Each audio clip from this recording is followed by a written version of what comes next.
How dare you ask me about money? This is what my dad told me when I was 8 years old when I asked him why debt collectors were knocking at our door to take our home away. And ever since that day, the relationship between my dad and I has never been the same. You see, money has the power to create or destroy. But this is a story of how money almost destroyed the relationship between my dad and I. And as I share the story of how this situation came to be, I'm going to share some key lessons that I learned that you can take away so that you can avoid making the same mistakes with your dad or your kids. Hey, if you're new here, my name is Michael Lee Kim, and I'm a personal finance coach, CPA, digital nomad, TEDx speaker, and host of the Personal with Money podcast, where we have real, unfiltered chats about money to inspire you to use money to create a life you actually love. And so if you're ready, let's get personal with money. Chapter 1. Toxic Masculinity. Growing up, my parents were constantly fighting about money. My mom would ask my dad, "What's happening? Are we okay? Do we need help?" And my dad would always say, "Don't worry, everything's under control. Stop asking me questions." But the thing is, everything wasn't under control, and things weren't okay. The truth was, we could no longer afford the house that we had just moved into, and our money problems were just getting bigger and bigger. I think the reason why my dad was so reluctant to ask for help was because in our society, men aren't supposed to ask for help. Men are supposed to provide and protect their families and have everything figured out. But this is an unrealistic expectation to have. It's normal not to know everything about money. And so if you're listening to this, I want you to know that it's okay to ask for help.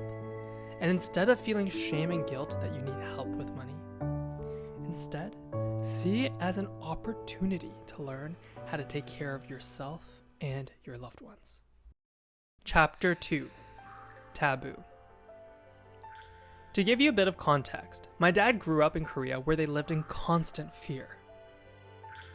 His mom, my Harmony, grew up during the Japanese occupation where they were literally fighting for their survival every single day.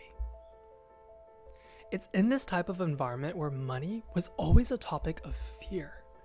Because if you didn't have money, you would literally die. And so when debt collectors were knocking at our door, and I asked my dad, "What's going on?" he said, "How dare you ask me about money?" Because to him, money is taboo. Money isn't something that should be talked about. Money should be kept a secret. But this is one of the reasons why children from immigrant families tend to fear and avoid thinking and managing their finances.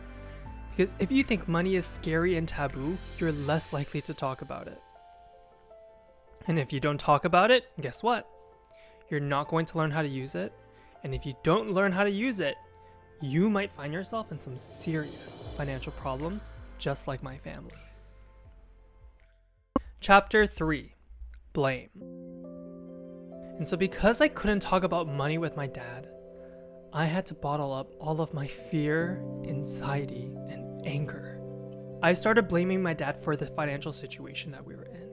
I thought, if I can't rely on him, I need to learn how to manage my own money to take care of myself. And so I decided to spend 4 years of my life and over $100,000 to study accounting and finance in university. And eventually, I learned how to effectively manage my own money. But this didn't improve my relationship with my dad. Looking back, I had a lot of unrealistic expectations of my dad. I think as kids, we often think our parents know everything and can't make any mistakes. But they are regular, imperfect human beings just like us. And sometimes, we have to be the ones to take care of our parents. Because at the end of the day, a family unit needs to work together to protect and provide for each other. Oh, and by the way, if you're someone who wants to learn how to better manage your money, but you just don't know where to start, then get started with my free 20-minute training, The Money Skills Audit. Just go to michaelleekim.com/start or go to the link in the description. Okay, let's get back to the story. Chapter 4: Intervention. In 2019, after graduating from a top business school, I remember thinking, now I can help my parents manage their money. I decided that my parents needed an intervention. So I asked my dad to tell me everything about their financial situation so I could help them.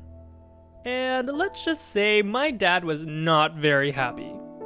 In fact, he was furious and refused to tell me anything. At the time, I couldn't understand why my dad was being so uncooperative. I thought he needed help and I'm literally offering him help. But what I didn't realize is that you can't help someone if they don't trust you. And at the time, my dad didn't trust me. And to be fair, I didn't trust him either. And so we couldn't help each other. Chapter 5: Trust. I knew I couldn't help my family with their finances if my dad and I didn't trust each other.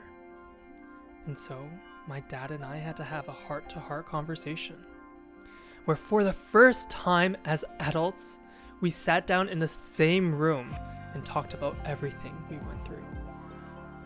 The pain, the betrayal, the shame. It was not an easy conversation for the both of us. But afterwards, we were able to come to an agreement and work together to ensure the safety of our family. You see, when it comes to money, we often hold a lot of negative emotions around money, a lot of shame, guilt, and fear. And this is what prevents us from actually learning about money.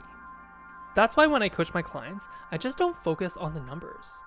Instead, I also help them manage their emotions around money so that they can change their feelings towards money and start taking the right actions to achieve their financial goals.